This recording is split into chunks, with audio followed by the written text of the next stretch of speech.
The whiskey glass slipped from Vinny's hand, shattering against the floor behind the bar. Ice cubes scattered like dice across the worn linoleum. Nobody noticed. They were all too busy watching Angelina calmly polish a highball glass, her movements steady as a surgeon's despite what had just happened. 15 years. 15 goddamn years of believing he was Vincent Torino, tavern owner, former nobody from the West Side who'd inherited Mickey's from a distant uncle.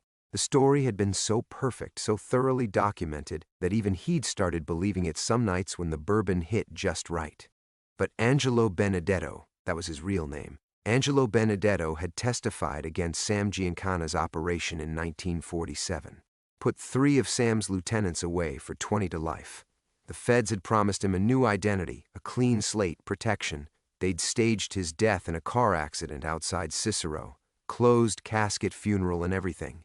Now he watched the woman he'd been falling for, had fallen for, Christ, who was he kidding, continue her shift like the Attorney General of the United States hadn't just walked into their bar and called her by a name that could get them both killed. Mrs. Giancana. Sam Giancana's wife was supposed to be dead too. Angelina Giancana had died in a house fire in 1948, according to the newspapers. Vinny remembered reading about it, even felt a twisted satisfaction that the monster had lost something precious.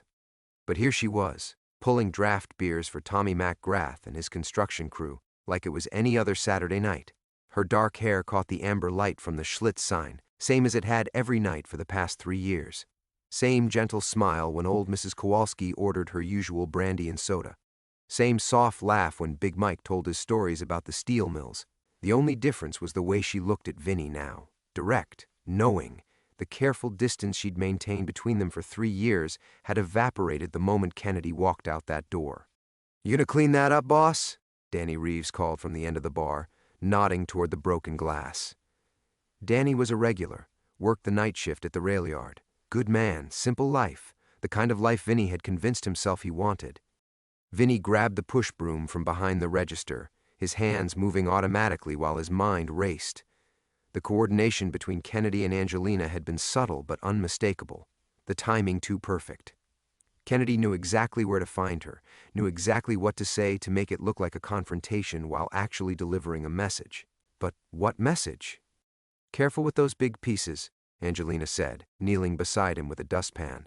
Her voice was the same honey-smooth tone he'd heard 1,000 times, but now he caught the slight accent she'd been hiding. Not Chicago South Side, something older, Italian maybe, Northern Italian if he had to guess. Their hands brushed as he swept glass into the pan. She didn't pull away. "We need to talk," she whispered, so low only he could hear. "I'd say so." He kept sweeping, kept his voice steady. "Seeing as how we're both supposed to be dead." She stood, dumped the glass in the trash behind the bar. When she came back, she moved closer than necessary, pretending to check the beer taps. "Not here," she said. "Too many ears. My apartment. After closing, no. Mickey's, after hours. Lock the doors, flip the sign. I'll tell you everything. Everything." 15 years of questions, and she was offering everything. The bar was starting to thin out. Saturday night crowd always peaked around 10, then dwindled as people headed home to wives and responsibilities. By midnight, it would just be the diehards and the insomniacs. By 1 a.m., just them. Vinny watched her work. Really watched her, looking for tells he'd missed. The way she never quite turned her back to the room. How she always knew who was coming through the door before the bell finished ringing. The small scar above her left eyebrow that she covered with makeup. He'd assumed it was from an accident. Now he wondered what kind of accident left that particular mark. Most telling of all, she wasn't afraid. Kennedy had just blown her cover in front of a room full of South Side regulars, and she wasn't afraid. Either she was tougher than he'd imagined, or she'd been expecting this. The coordination between them suggested the latter, which meant tonight's performance had been planned, but planned by whom? And for what purpose? Sam Giancana wasn't the kind of man who let his wife fake her own death and disappear for 15 years. Unless he'd been in on it. Unless the fire, the funeral, the whole elaborate charade had been his idea. But why keep her hidden in a nobody bar on the South Side? Why let her work as a bartender, live in a studio apartment above the hardware store, Shop at Kowalski's grocery like any other neighborhood widow. Vinny finished cleaning up the glass and got back to work, muscle memory taking over while his mind churned. Whatever game Angelina had been playing, Kennedy's visit had just changed the rules. And Vincent Torino, dead man walking, was about to learn exactly how deep the grave he'd been living in really was. The bourbon burned going down, but Vinny needed something to steady his hands. 1:45 in the morning, Mickey's bar empty except for ghosts and secrets. He'd sent Danny and the last stragglers home 20 minutes ago, locked the front door, flipped the neon sign from open to closed. Now it was just him and Angelina, and 15 years of lies waiting to surface. She sat across from him in the corner booth. Their booth, though they'd never called it that. Never called it anything, really. Just the place they'd started sitting together after particularly long nights, sharing coffee in comfortable silences while she counted tips and he balanced the books. Innocent moments that had felt like stolen time. Nothing innocent about it now.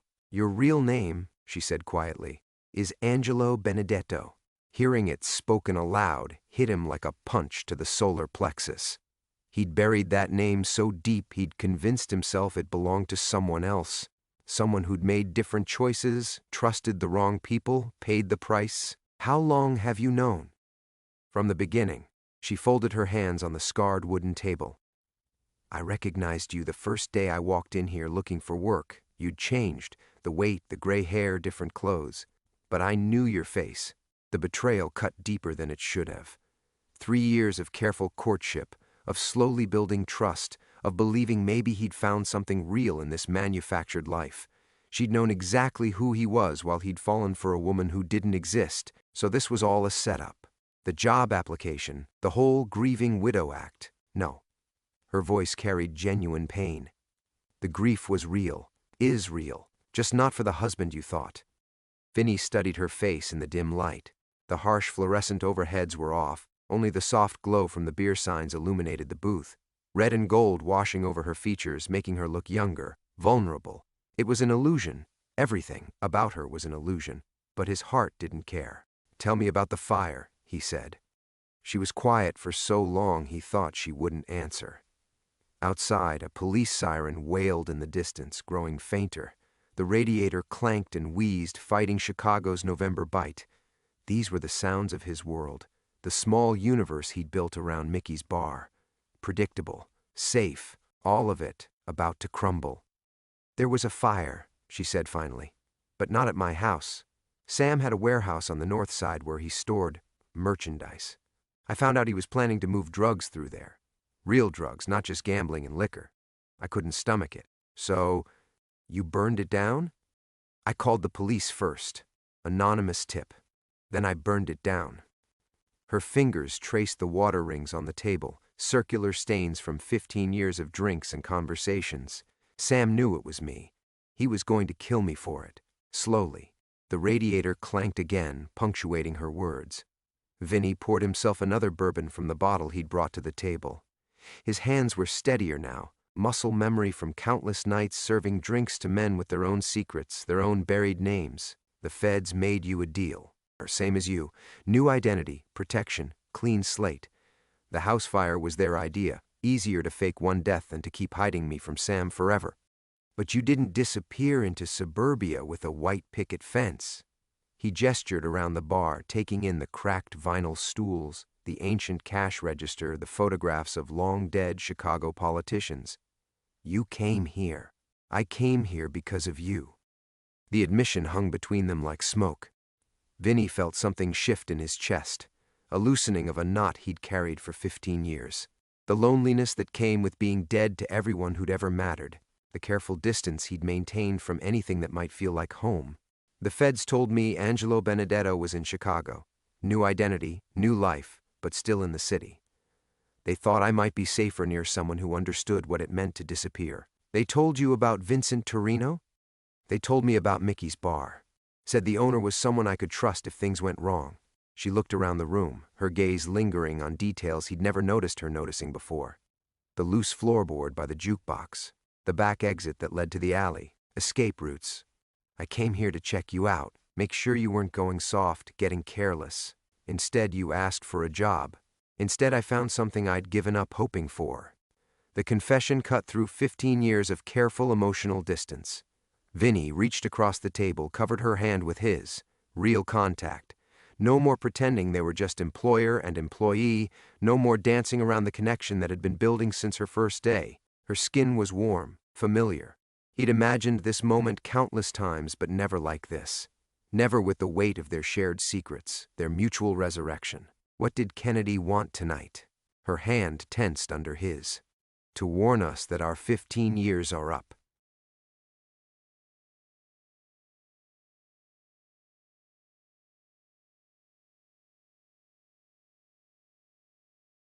The phone behind the bar started ringing. 3 sharp, insistent rings cutting through the 2 a.m. silence like a blade. Then silence, then 3 more rings, then silence again. Vinny's hand went cold against Angelina's. In 15 years of running Mickey's, the phone had never rung after closing. Never. He'd made sure of that when he'd taken over. Had the number changed, kept it unlisted, told the phone company no exceptions for after-hours calls.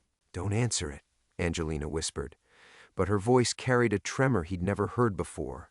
3 rings. Silence. 3 rings. Someone knows the pattern, Vinny said, recognizing it now. Old FBI protocol from the 40s. Emergency contact signal. 3 rings, pause, 3 rings, pause, keep repeating until pickup or until you were compromised. The ringing stopped. Angelina's face had gone pale in the beer sign glow. They wouldn't use that signal. Not anymore. Who wouldn't? Before she could answer, the back door, the one that led to the alley, the one she'd been cataloging as an escape route, rattled with 3 measured knocks. Pause, 3 more knocks. Someone was using both signals, phone and door, making sure they got attention. "Jesus Christ," Vinny breathed, his hand moving instinctively toward the 38 he kept taped under the register. But he was still sitting in the booth, still holding Angelina's hand, still processing the impossibility of it. The knocking repeated, patient, professional. "We need to go," Angelina said, starting to slide out of the booth. Now. Front door, onto the street, blend into... "Angelina!" The voice came through the back door, muffled but unmistakable, male, older, carrying the weight of authority and exhaustion in equal measure. "It's Frank Costello. Open the door." Vinny's blood turned to ice water. Frank Costello. FBI Assistant Director Frank Costello, the man who'd personally overseen both their deaths. The man who'd promised them new lives in exchange for their testimony. The man who'd sworn on his mother's grave that he'd never contact them again unless the world was ending. "He's supposed to be retired," Angelina whispered. "He's supposed to be in Florida," Vinny said, remembering the Christmas card he'd received 2 years ago. Postmarked from Miami Beach, no return address, just a signature that meant someone was still watching over them.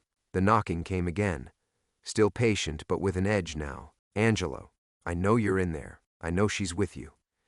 Kennedy wasn't supposed to make contact tonight. The schedule changed. Kennedy. The Attorney General's surprise visit hadn't been a warning. It had been a premature move. Something had gone wrong with whatever plan they'd all been dancing around for 15 years. Vinny looked at Angelina, saw his own realization reflected in her eyes. Kennedy's performance, the careful choreography of his confrontation with her, the way he'd made sure everyone in the bar heard him call her Mrs. Giancana. It had all been set up for something bigger. But if the timing was off, if Kennedy had jumped the gun... "The whole neighborhood heard Kennedy tonight," Vinny said quietly. "Tommy McGrath, Danny Reeves, half the construction crew from the rail yard. By tomorrow morning, every bar from here to Cicero is going to know that Sam Giancana's supposedly dead wife is slinging drinks on the south side. Which means Sam's going to know by noon." The knocking stopped. Through the back door, they heard the unmistakable sound of a key turning in the lock. Professional locks meant professional keys. FBI keys. "Son of a bitch," Vinny muttered, finally sliding out of the booth. After 15 years of careful anonymity, his bar was turning into Grand Central Station for ghosts. Frank Costello stepped through the doorway like he owned the place. 20 years older, hair gone completely white, but still carrying himself with the compact authority that had made him a legend in the bureau. He wore a rumpled overcoat and the kind of bone-deep exhaustion that came from flying commercial airlines in the middle of the night. "You two look like you've seen a ghost," he said, closing the door behind him and turning the locks. All three of them. Locks that Vinny had installed, but somehow Frank knew exactly how to operate. "We thought we were ghosts," Angelina said. Frank's smile was thin and humorless. "Funny thing about being dead, sweetheart. Sometimes the cemetery gets too crowded, and they need to make room for fresh bodies." He walked to the bar, helped himself to the bourbon Vinny had left open, poured 3 fingers into a clean glass. Kennedy was supposed to wait until next week. Give us time to prepare extraction points, safe houses, new documentation. Instead, the impatient bastard decides to improvise. "Extraction points," Vinny repeated. "You're moving us again." "I'm trying to keep you alive. There's a difference." Frank took a long swallow of bourbon, grimaced. "Christ, Angelo, 15 years and you still buy the cheap stuff?" The casual familiarity, the use of his real name, the criticism. The bourbon bottle felt slippery in Vinny's grip as he poured himself another 3 fingers, not caring that his hand shook. "How long?" he asked, his voice hoarse. "How long have you been watching us?" Frank settled onto a bar stool with a grunt, his coat still dripping November rain onto the floor. "Watching is a strong word. Monitoring, monthly reports, making sure you weren't getting stupid or careless." His eyes swept the familiar interior of Mickey's. "Nice place. Solid neighborhood reputation. You've done well for a dead man. That's not an answer." "Since day one." Frank's admission landed like a slap. "Did you really think we'd just cut you loose?" Angelo Benedetto testified against half the Chicago outfit. Angelina burned down $60,000 worth of Sam Giancana's heroin. "You think we give people like you a gold watch and a pension?" Vinny felt the careful foundation of his new life cracking beneath his feet. Every decision he'd made for 15 years, hiring Angelina, falling in love with her, building something that felt like home, had been orchestrated by men in suits who treated human lives like chess pieces. So when I hired her, he gestured toward Angelina, who sat perfectly still in the booth, her face unreadable. "Complete coincidence," Frank said. "Scared the shit out of me when I got that report. My 2 best-kept secrets working in the same gin mill, playing house like a couple of civilians." He took another drink. "But it worked out. Gave you both something to live for. Made you careful." Angelina finally spoke, her voice cutting through the dim bar like broken glass.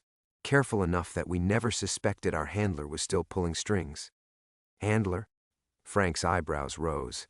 "Honey, I'm not your handler anymore. I'm your undertaker. Kennedy's little performance tonight just moved up your funeral by a week." The casual way he said it, funeral, undertaker, made Vinny's stomach turn. He'd lived through one staged death already, remembered the claustrophobic terror of lying motionless in a morgue drawer while FBI technicians photographed his corpse for the official record. The chemical smell of the fake blood, the uncomfortable cold of the metal table, the terrible finality of hearing his own death certificate being filed. "There has to be another way," Vinny said, hating how desperate he sounded. "We've been clean for 15 years. No contact with our old lives, no complications. We can disappear again." "Into what?" Frank's laugh was bitter. "You think Sam Giancana is going to forget his wife is alive because you changed zip codes? You think the families who lost money when you testified are going to stop looking because you dye your hair?" The weight of it settled on Vinny's shoulders like a lead blanket. 15 years of borrowed time coming due all at once. He thought about Danny Reeves, who'd called him boss for 3 years running, about Mrs. Kowalski and her brandy and sodas, about the simple rhythm of opening the bar each morning, the satisfaction of building something that mattered to people. All of it about to vanish. Again. "What's the timeline?" Angelina asked, and Vinny heard the resignation in her voice. She'd already accepted what he was still fighting. 48 hours, maybe less. Frank checked his watch. Gold, expensive, not government issue. Kennedy's people will leak the story to the Tribune by tomorrow afternoon. Make it look like investigative journalism instead of a coordinated operation. By Tuesday morning, every wise guy from here to Vegas will know exactly where to find you. "Why?" The question burst out of Vinny before he could stop it. "Why burn us now? We've kept our mouths shut, stayed invisible. What changed?" Frank's expression shifted. something almost like sympathy flickering across his weathered features. What changed is that Sam Giancana got sloppy, started talking to people he shouldn't talk to about things that could embarrass important people. The kind of embarrassment that requires permanent solutions. The pieces clicked together in Vinny's mind with sickening clarity. They weren't being moved because someone had found them. They were being moved because someone wanted to use them. Bait in a trap 15 years in the making. "You're going to kill him," Angelina said quietly. "You're going to use us to draw Sam out, then kill him." Frank didn't deny it. "And after?" "After, you get new names, new faces if necessary, and a nice retirement in a place where nobody speaks English." Frank drained his bourbon and stood. "Or you can stay here and wait for Sam's boys to show up with piano wire and blowtorches. Your choice." He headed for the back door, then paused. "Oh, and Angelo? Next time you fake your death, invest in better whiskey. Dead men shouldn't have to drink rotgut." The door closed behind him with a soft click, leaving Vinny and Angelina alone with the wreckage of their borrowed lives. The silence stretched between them like a chasm. Vinny stared at the back door where Frank had disappeared, half expecting it to burst open again with more revelations, more lies masquerading as truth. The bourbon burned in his throat, but not enough to wash away the taste of 15 years of self-deception. "Say something," he finally whispered. Angelina remained motionless in the booth, her hands folded on the scarred table like she was praying or confessing. "What's left to say? We've been dancing to their music this whole time, thinking we were writing our own songs." Vinny walked behind the bar, muscle memory guiding him to the familiar routine of wiping down glasses. The simple action usually calmed him, gave his hands something to do while his mind processed problems. Tonight, it felt like polishing brass on a sinking ship. "There's something else," Angelina said quietly. "Something Frank doesn't know." The glass slipped from Vinny's fingers, shattering against the floor in a spray of crystal fragments. He didn't move to clean it up. Jesus Christ, what now? Sam isn't just talking to embarrassing people. She lifted her eyes to meet his, and he saw something there he'd never seen before. Raw, naked terror. "He's dying." The words hit Vinny like a physical blow. He gripped the edge of the bar to steady himself, feeling the familiar groove worn smooth by 15 years of his own nervous gestures. Dying how? Cancer. Started in his lungs, spread everywhere else. The doctors gave him 6 months. Her voice was barely above a whisper.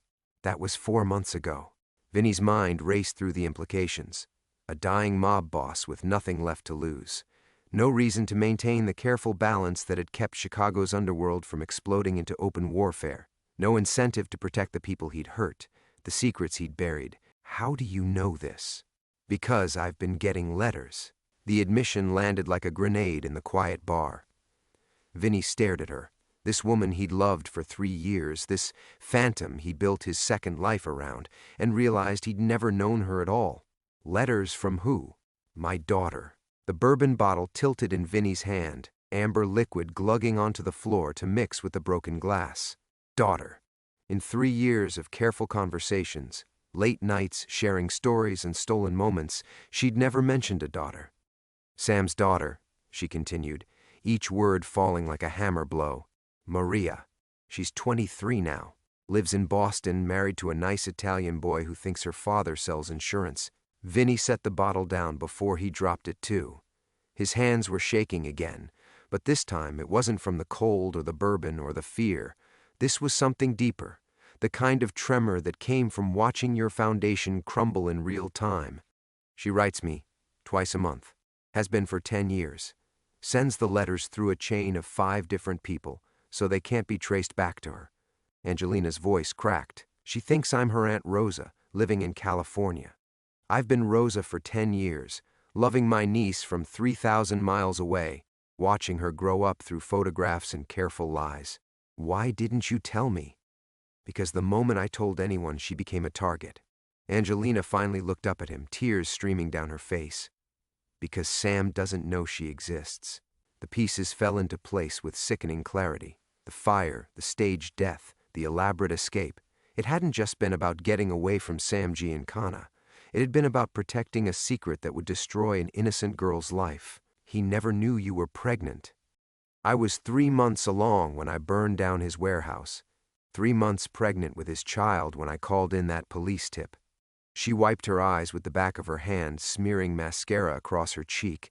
I couldn't let him poison another generation. Couldn't let my baby grow up thinking drug money and murder were family traditions. Vinny came around the bar, his feet crunching through broken glass. He slid into the booth across from her, reached for her hands. They were ice cold, trembling like birds. Maria thinks her mother died in a house fire when she was 2 years old. She thinks her father died in Korea before she was born. She's got a clean life, a good marriage, maybe babies of her own someday. Angelina's grip tightened on his fingers. If Sam finds out about her before the cancer takes him, she didn't need to finish. Vinny understood the mathematics of vengeance, the careful equations that governed mob justice. A dying man's final act of spite. A granddaughter he'd never known about, suddenly within reach. The letters, he said. When was the last one? Yesterday. She's pregnant. Due in March. Angelina's smile was heartbroken and beautiful.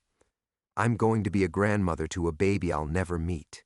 Through the front windows, the first hint of dawn was creeping across the south side sky. The photograph fell from between the pages of Angelina's purse like an accusation. Face down on the booth table between them, manila envelope corner still visible where it had been tucked away with deliberate care. Vinny stared at it, recognizing the careful way she'd tried to conceal it even as she'd kept it close. Let me see, he said quietly. Angelina's hand moved to cover the photograph, protective. Vinny, let me see it. Her fingers trembled as she slid the picture across the scarred wood. A young woman with dark hair and Sam Giancana's eyes, standing beside a tall man in a navy uniform. They were smiling at the camera, her hand resting on a small but unmistakable bump beneath her wedding dress. But it wasn't the pregnant daughter that made Vinny's world tilt sideways. It was the return address on the envelope. Not Boston, not California, Chicago, North Side. An address he recognized because he'd driven past it every Tuesday for 3 years, picking up supplies from the restaurant distributor 6 blocks away. She's here, he whispered. Maria's in Chicago. She moved back last month. Her husband got transferred to Great Lakes Naval Station. Angelina's voice was barely audible. She wanted to be close to family when the baby comes. Close to the Aunt Rosa she thinks lives in California but who never seems able to visit. The enormity of it crashed over Vinny like a wave. 23 years of careful lies, and now the girl was living 20 minutes away from the father who could destroy her life with a phone call. A dying man with nothing left to lose, and his secret granddaughter practically on his doorstep. The timing, Vinny said, his voice hollow. Kennedy's move, Frank showing up tonight, Sam's cancer, none of this is coincidence. No. Angelina pulled the photograph back, held it against her chest like armor. They know she's here. The FBI has known all along. Of course they had. Vinny thought about Frank's monthly reports, the careful monitoring that had never really stopped. The bureau that had faked their deaths and given them new lives would have tracked every letter, every photograph, every tear-stained envelope that passed between a dead mother and her hidden daughter. They're going to use her, he said. Use Maria to force Sam into the open, or to break him completely. Angelina's smile was sharp and bitter. Nothing destroys a man like discovering he could have had something beautiful, something pure, but threw it away for blood and money. Vinny felt something cold settle in his chest as he watched her face. The grief was real, the love for her daughter unmistakable. But there was something else there now, something he'd never seen before in 3 years of shared secrets and whispered confessions. Calculation. You know where she lives, he said slowly. The exact address. Of course I do. You know her schedule, her husband's rotation, probably which grocery store she uses and what time she goes to the doctor. Angelina's silence was answer enough. Jesus Christ. The truth hit him like a physical blow. You're not just hiding from Frank and the FBI, you're hiding from me. Vinny, you've been planning this, the whole thing. Your own daughter is bait to draw out your dying husband. He slid out of the booth, backed away from her like she'd become something poisonous. How long? How long have you been setting us up?" "Since the day Kennedy announced he was going after organized crime." Her voice was steady now, the tremor of grief replaced by something harder. "Since I realized they were never going to let us stay dead." The bar around them felt like a stranger's place suddenly. 3 years of building something real, something honest, and it had all been preparation for this moment. The woman he'd fallen in love with had been playing the longest con of her life, and he'd been too blind to see it. "The FBI thinks they're using us," Angelina continued. "Sam thinks he's hunting us. But Maria is the real prize, the one thing that could make a dying man change his mind about taking half of Chicago down with him." Vinny thought about all the careful lies Frank had told them, the orchestrated revelation of their continued surveillance, the way Kennedy had made his dramatic entrance exactly when the bar was full of witnesses. Even this conversation, here in the wreckage of their borrowed life, felt like another scene in a play where everyone knew their lines except him. "You're going to offer Sam a trade," he said. "His granddaughter's safety for his silence about whatever's embarrassing the Bureau." "I'm going to offer him something better." Angelina stood, slipping the photograph back into her purse with practiced care. "I'm going to give him the chance to die as a grandfather instead of a monster." Through the windows, full daylight was creeping across the south side. In 6 hours, Mickey's bar would open for another day of serving drinks to honest people living honest lives. But Vincent Torino wouldn't be here to pour them. The man who'd built this place, who'd loved this woman, was about to die his second death. And this time, he knew exactly who was holding the gun. The morning light filtering through Mickey's windows felt like an indictment. Vinny stood frozen beside the booth, staring at the woman who'd just confessed to orchestrating the destruction of everything he'd believed was real. The photograph of Maria had disappeared back into Angelina's purse, but its image burned behind his eyes, another innocent life about to be fed into the machinery of her revenge. "You need to understand," Angelina said, rising from the booth with the fluid grace that had captivated him 3 years ago. Now it looked practiced, calculated. "I didn't have a choice." "There's always a choice." His voice sounded foreign to his own ears, hollow and distant. "You chose to use your own daughter as bait. You chose to let me fall in love with the ghost. I chose to survive." Her eyes flashed with something dangerous. "I chose to protect Maria from a father who would have turned her into currency the moment he learned she existed. And yes, I chose to use the only advantage I had left." Vinny walked to the bar, his feet still crunching through the broken glass he'd never bothered to clean up. The familiar weight of the bourbon bottle in his hand felt different now. Not comfort, but prop in a performance he'd never auditioned for. He poured 3 fingers and drained it in one burning swallow. "When did you decide I was expendable?" The question hung in the air like smoke. Through the front windows he could see early commuters hurrying past on their way to honest jobs, honest lives. People who went to sleep as themselves and woke up as the same person. People who didn't have to remember which name they were supposed to answer to. "I never decided that," Angelina said quietly.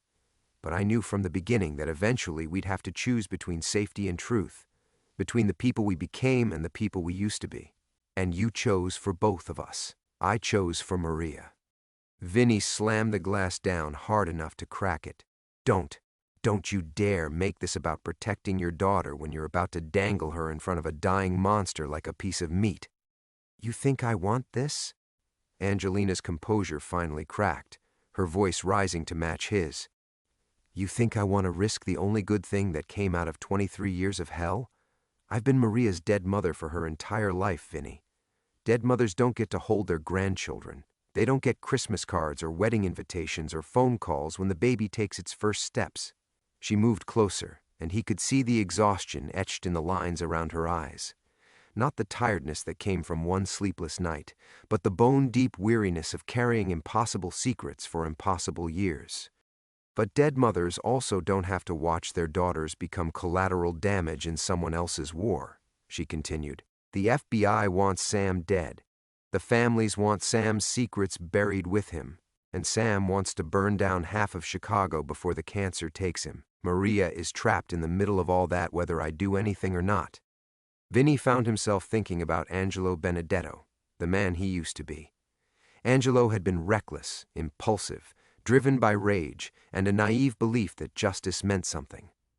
Vincent Torino had been careful, measured, content to pour drinks and pretend the past was buried. But both men had made the same fundamental mistake. They'd trusted someone else to define their choices. "So what's your end game?" he asked.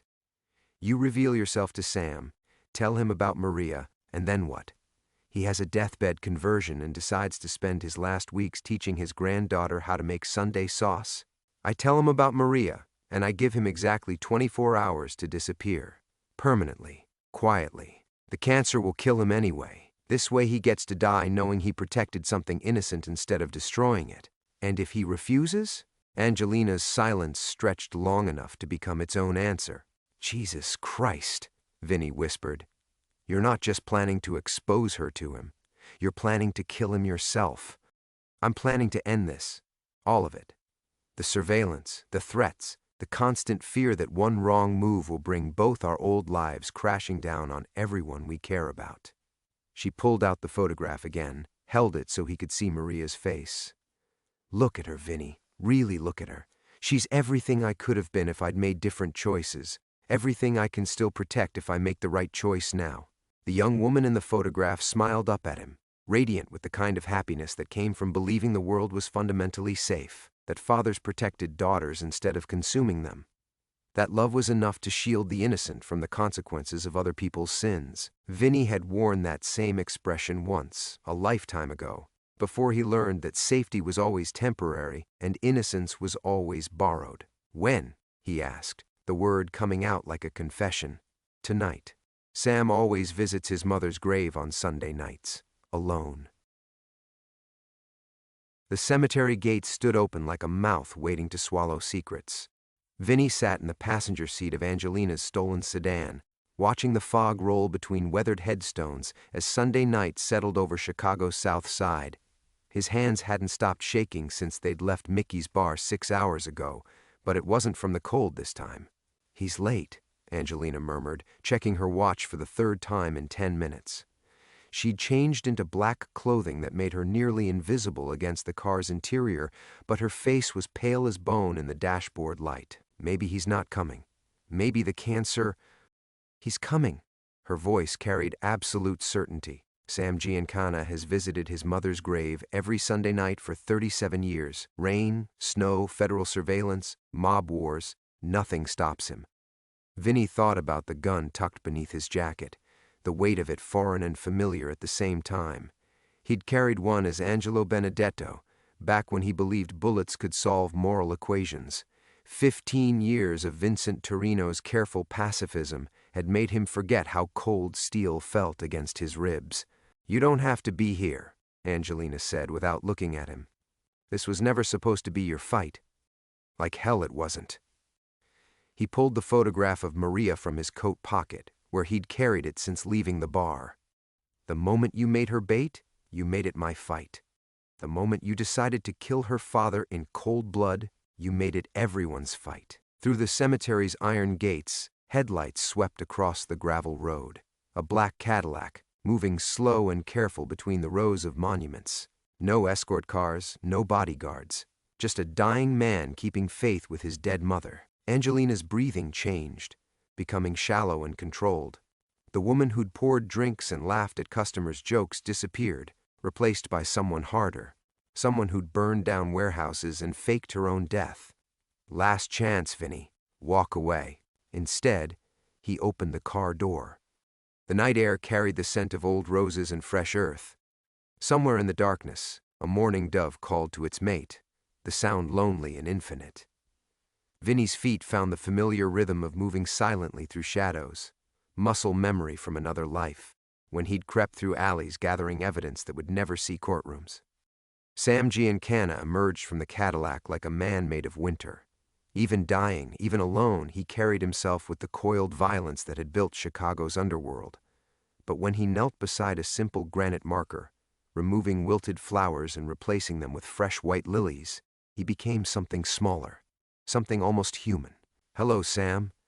Angelina stepped from behind a marble angel, moonlight catching the silver in her hair. She'd aged in the 3 seconds since leaving the car, letting 15 years of careful disguise fall away. The woman who died in that South Side fire stood breathing in consecrated ground. Sam Giancana didn't reach for a weapon, didn't call for backup or threaten vengeance. He simply looked at his dead wife with the expression of a man who'd been expecting this moment for 15 years. Isabella. Her real name fell from his lips like a prayer. You look older. We both do. The cancer's eating me alive, if you're wondering. Maybe 3 weeks left, maybe less. He struggled to his feet, one hand pressed against his mother's headstone for support. Funny thing about dying. Makes you remember all the people you thought you'd buried. Vinny remained hidden in the shadows, watching the past and present collide in a conversation that felt both intimate and inevitable. These two had loved each other once, before blood and money and betrayal had poisoned everything worth protecting. I know about Maria, Sam said quietly. The words hit like physical blows. Angelina's composure cracked, her face cycling through shock, terror, and desperate calculation. How long? 6 months. Since the day you sent her that birthday card with the California postmark but Chicago fingerprints. Sam's smile was gentle and terrible. You think I didn't have the postal service watching for ghosts? You think I didn't know my dead wife was playing pen pal with someone? Vinny's hand found the gun beneath his jacket, but he didn't draw it. This conversation was spinning beyond anyone's control, becoming something larger than Angelina's carefully orchestrated revenge. She's innocent, Angelina whispered. Whatever you want from me, whatever debt you think I owe, she's innocent. I know. Sam reached into his coat, and Vinny tensed, but the dying man pulled out a manila envelope instead of a weapon. That's why I'm giving you these. The envelope hit the ground between them like a bridge across 15 years of lies. Every FBI report, every surveillance photo, every wire transcript. Sam's voice carried the weight of absolute finality. Everything they have on both of you, and everyone else they're planning to burn when I'm dead. The truth hung in the cemetery air like smoke. This had never been about revenge or protection, or even Maria's safety. It had been about a dying man's final gift to the only person who'd ever tried to save him from himself, even when she'd failed. Angelina stared at the envelope like it might bite her. The wind picked up, scattering dead leaves across the graves and making the fresh lilies on Sam's mother's headstone dance like tiny white ghosts. Why? The word came out broken, barely audible. Sam coughed, a wet sound that belonged in hospital rooms, not cemeteries. Because I'm tired, Isabella. Tired of being the monster in everyone's story, including my own. He looked toward the shadows where Vinny waited, somehow sensing his presence. Your bartender can come out now. This conversation concerns him too. Vinny emerged from behind the marble angel, his hand still resting on the gun he'd never drawn. In the moonlight, the three of them formed a triangle of borrowed time: the dying man, the woman who'd faked her death, and the informant who'd tried to disappear. Angelo Benedetto, Sam said with something that might have been fondness. You cost me 7 good men and $3 million. I should hate you, but you don't, Vinny said, understanding flooding through him. Hard to hate a man for telling the truth, even when the truth burns down everything you've built. Sam's laugh turned into another cough. Besides, you've been protecting my wife for 3 years. That counts for something in my book. Angelina picked up the envelope with trembling hands. What do you want in return? Nothing. Everything. I want to die knowing I did one thing right. Sam turned back to his mother's grave, his voice dropping to a whisper. I want you to take Maria somewhere they'll never find her. Both of you. Use what's in that envelope to disappear properly this time. The truth of it settled over them like snow. No dramatic confrontation, no bullets or blood or revenge 15 years in the making. Just a dying man trying to save the only good thing that had ever come from his life of violence. The FBI will keep hunting us, Angelina said. Not after tomorrow. I'm meeting with Robert Kennedy at noon, giving him everything he needs to clean house, my own operations, the families, and the bureau agents who've been playing both sides. Sam's smile was sharp as winter. Amazing how cooperative a man becomes when he's got nothing left to lose. Vinny thought about Mickey's bar, about the life he'd built serving drinks to honest people. about morning coffee with Angelina and the way she hummed while counting the till. All of it had been borrowed time, he realized now, a brief intermission between the person he'd been and the person he'd have to become. What about Maria? Angelina's voice was barely a breath. What about her? She's got a husband who loves her, a baby on the way, and an aunt in California who can finally visit as much as she wants. Sam pulled out a second envelope, smaller than the first. College fund, wedding present. Whatever she needs, the money's clean, I made sure of that. For the first time in 15 years, Angelina began to cry, not the careful tears of someone playing a role, but the ugly, broken sobs of a woman who'd carried impossible weight for too long. Sam stepped toward her, then stopped, as if remembering the gulf of blood between them. "I'm sorry," he said simply, "for all of it, for making you choose between love and survival, for making our daughter grow up believing her mother was dead, for being the kind of man who couldn't protect the things that mattered most." Vinny watched the woman he loved, had thought he loved, fold in on herself like origami made of grief.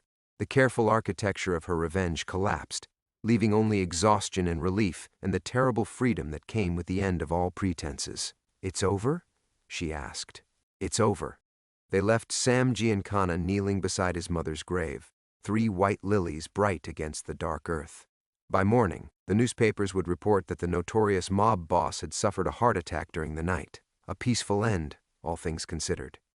6 months later, Vincent Torino died quietly in a hospital in Portland, Oregon. Natural causes, the death certificate read. His wife Isabella was inconsolable at the funeral, though the grief seemed mixed with something lighter, something that looked almost like hope. The house they bought overlooking the Pacific was small but comfortable, with a garden where Isabella grew tomatoes and a workshop where Vincent built furniture for the daughter who visited every Christmas with her growing family. They told people they were retired, had worked in restaurants back in Chicago. Simple people with simple histories, the kind neighbors forgot as soon as they moved away. Some evenings, when the fog rolled in from the ocean, they sat on their porch and remembered the weight of secrets. But mostly they talked about tomorrow's weather, about whether the tomatoes needed watering, about all the beautiful ordinary things that filled the spaces between one breath and the next. The past, they'd learned, was a country you could finally choose to leave.